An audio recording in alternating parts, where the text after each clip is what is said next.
learning. You're learning each other, especially if you didn't learn.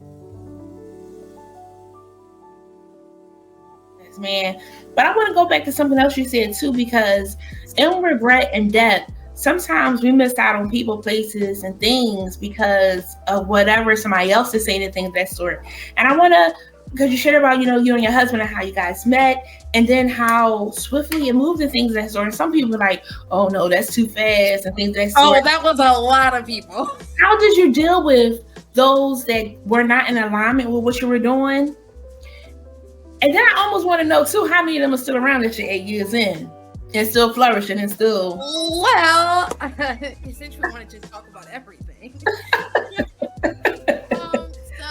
when I met my husband. I met him online. My husband is originally from Africa, so there was also that cultural, issue. He wasn't living in Africa at the time. We met online on Plenty of Fish. I was out here trying to live my life.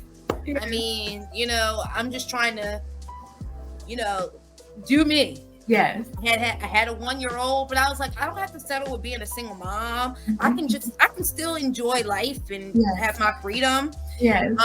And I met my husband online. He sent me a message and was like, "Hey, beautiful." And I was like, okay. And then I didn't think anything of it. I didn't think I was going to marry this man. We talked for like a month over the phone, and then he came to visit in November. And then he came to visit. We hung out. He came back again 2 weeks later for Thanksgiving, and we were sitting at his hotel room, and he was like, "What you thinking?" I was like, "I'm thinking, what you thinking?" He was like, "I want to get married." I was like, "Me too." At that moment, we were engaged.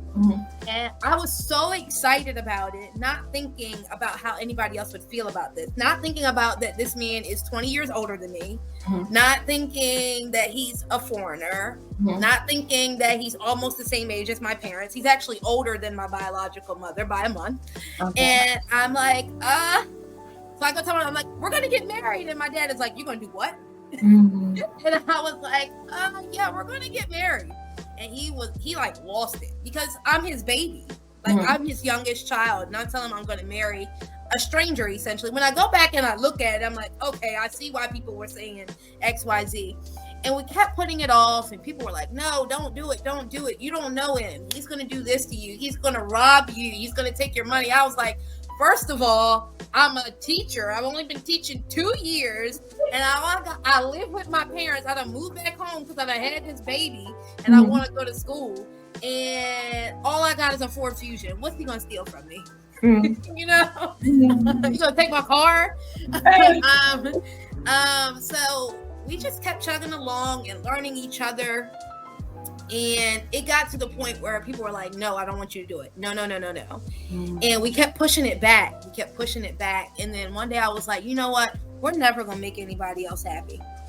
Let's just do it." And I called him. He was on the road because he was an over-the-road truck driver. I was like, "Can you be here Tuesday?"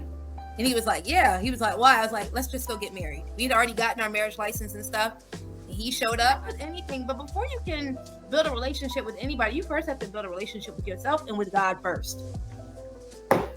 Because if you don't have a relationship with God, everything else is going to fall. You can try to build relationships with people, but they do not suffice the power of the living God. And I think we forget that. We're so adamant about having friendships, and I think putting our lives out on social media and portraying this image of ourselves, when in reality our world is crumbling because we don't have a firm foundation with God, and we don't have a firm foundation within ourselves. So social media is a gift and a curse, because people paint these lives and it's not what it really is. And transparency is important. Yeah. And if you're not transparent with yourself, then you're just you don't even know who you are for real. And I went through that phase. Like I was just like, "Yeah, I'll do this for you," being a people pleaser because that's what I do.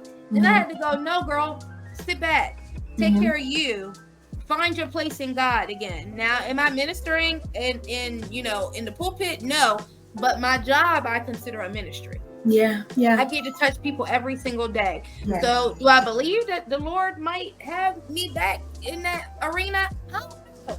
but it's not right now. That's not where he's calling me to be. Yeah. Right now, my ministry is in the school system, and I'm a firm believer that being an educator is a ministry. Absolutely.